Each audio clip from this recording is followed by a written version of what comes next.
चलो हम बात करते हैं वेगस नर्व की। वेगस नर्व जो है हमारी, ये हमारी 10th क्रेनियल नर्व है।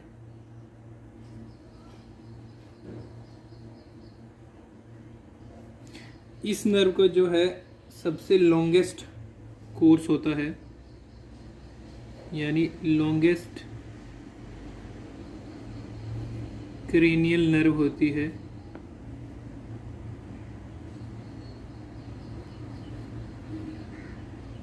सबसे पहले हम इसका देखते हैं कि न्यूक्लियस कहाँ पे होते हैं, इसके प्रेजेंट और ये अराइज कहाँ से होती है।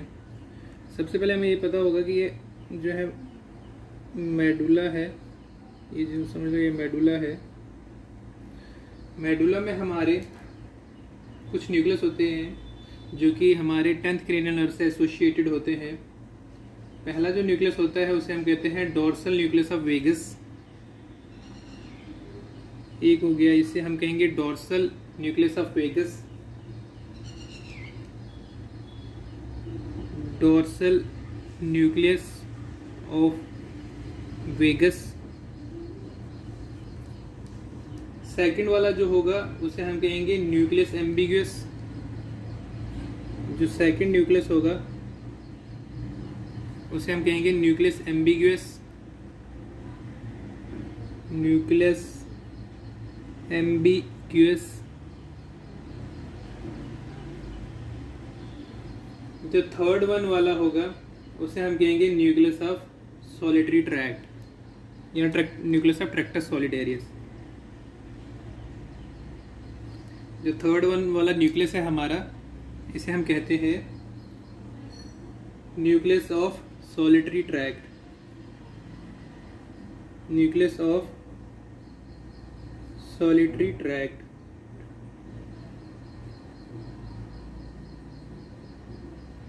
ये जो है हमारे जो ये है न्यूक्लियस है वेगस नर्व के, ये जो स्ट्रक्चर आप देख रहे हो ये है, ये जो स्ट्रक्चर है ये दिस वन, ये हमारा हो गया मेडुला।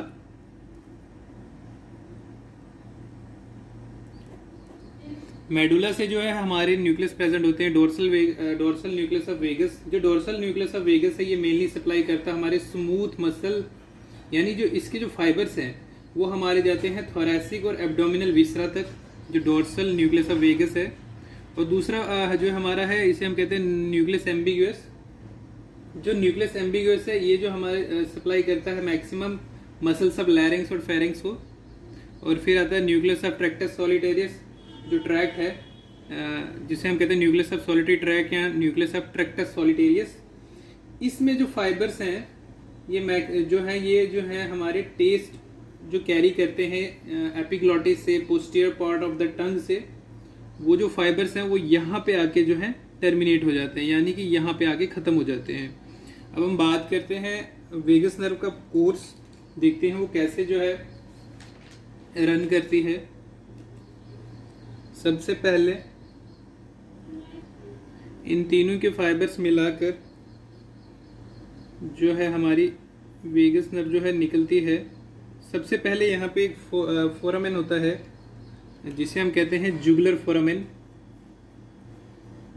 और जुगुलर फोरामेन से जो है ये हो गया हमारा जुगुलर फोरामेन। और जुगुलर फोरामेन से जो है ये पास करती है डाउनवर्ड्स। जुगुलर फोरामेन में सबसे पहले ये एक गैंग्लियन बनाती है जिसे हम कहते हैं सुपीरियर गैंग्लियन, जो है हमारा जुगुलर फोरामेन में प्रेजेंट होता है। और वहाँ से जो है हमारी एक ब्रांच राइज होती है जो कि जिसका नाम है ऑरिक्यूलर ब्रांच। इस ब्रांच का दूसरा नाम जो है वो हम कहते हैं अल्डरमैन्स नर्व।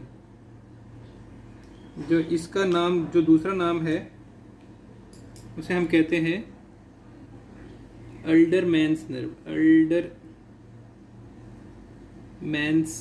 नर्व। ये जो है हमारी ऑरिकुल को सप्लाई करती है। इस नर्व का क्या खासियत है, जब हम इसको स्टिमुलेट करते हैं तो उससे क्या होता है हमारी गैस्ट्रिक एम्पटी होती है, यानी जो हमारा पेट है वो खाली होने लगता है, यानी कि भूख ज़्यादा लगने लगती है। तो उस वजह से जो है इसका नाम रखा हुआ है अल्डरमैन्स नर्व। क्योंकि जो अल्डर मैंस हैं उनमें इसको ज़्यादा से ज़्यादा स्टाइमुलेट करते थे और वो ज़्यादा से ज़्यादा खा सकते थे। देन एक और ब्रांच जो है यहाँ से, जो कि रिकरेंट क्रॉस कर लेती है वापस, इस फोरामिना से ही वापस चली जाती है। इस ब्रांच को हम कहते हैं मेनिंजियल ब्रांच, यानी कि जो मेनिंजिस अब पोस्टीरियर क्रेनियल फोसा में जो मेनिंजिस होती है हमारी, उनको सप्लाई करती है, उसे हम कहते हैं मेनिंजियल ब्रांच।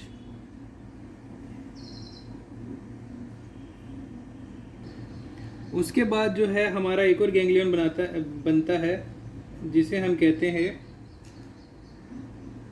इंफीरियर गैंग्लियन और गैंग्लियन नोडोसम। इंफीरियर गैंग्लियन या गैंग्लियन नोडोसम, इससे जो हमारी ब्रांच अराइज होती है उसे हम कहते हैं फरिंजियल ब्रांच।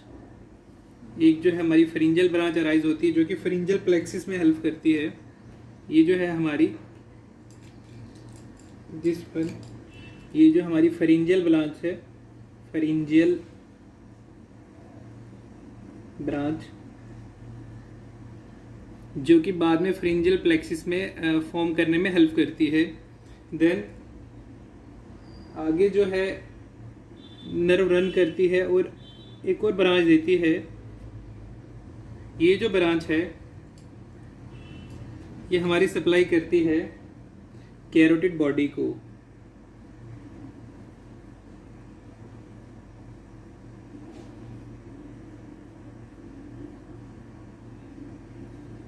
ये जो है इंटरनल कैरोटिड आर्टरी जो है, ये हमारी इंटरनल कैरोटिड आर्टरी है।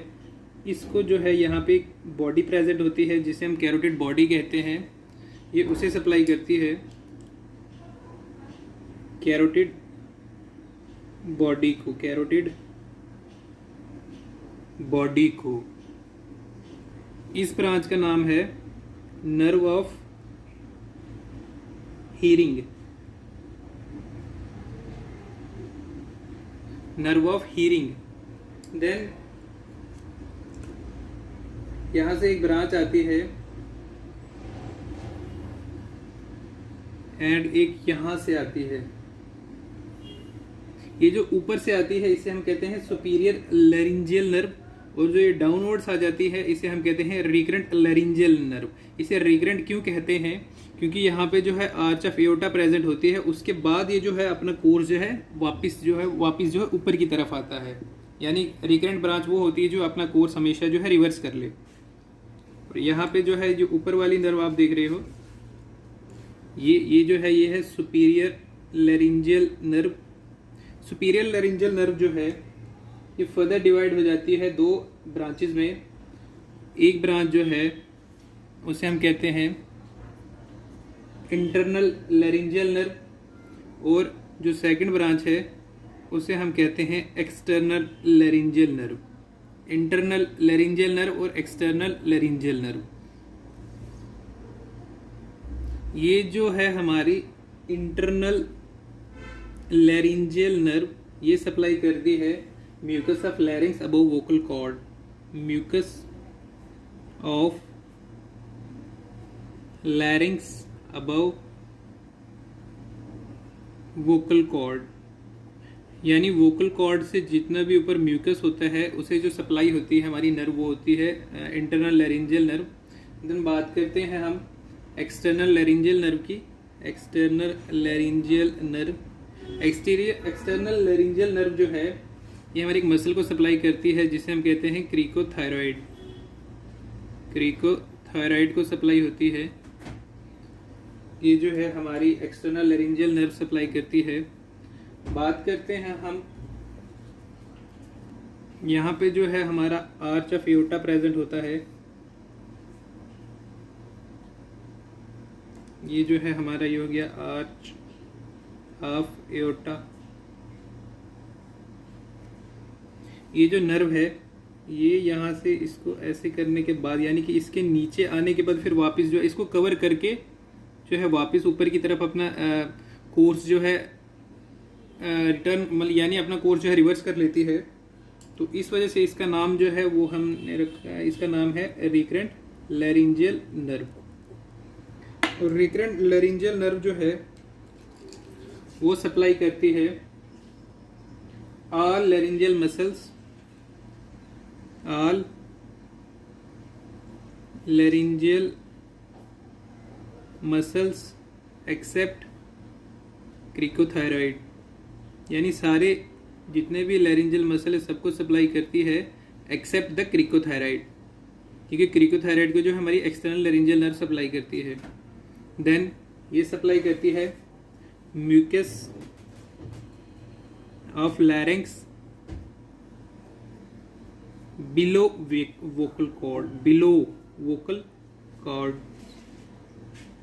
आपने देखा ये जो है अबव वोकल कॉर्ड जो सप्लाई करती है हमारी इंटरनल लैरिंजियल नर्व, और बिलो जो है हमारे बिलो वोकल कॉर्ड जो म्यूकस सप्लाई होता है वो है हमारी रिकरेंट लैरिंजियल नर्व, और ये सप्लाई करती है हमारे क्रिकोफ्रिंजियस मसल को, क्रिको फेरिंजियस मसल को। ये था हमारा। यहाँ से एक और जो ब्रांचेज आती हैं वेगस से, जो कि हमारे डिफरेंट प्लेक्सिस फॉर्म करते हैं। बहुत से प्लेक्सिस जो है फॉर्म होते हैं, जैसे cardiac plexus,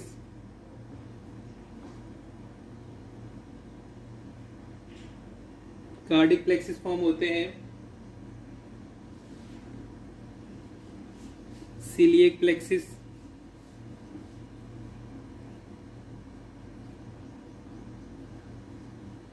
superior mesenteric plexus, superior mesenteric plexus,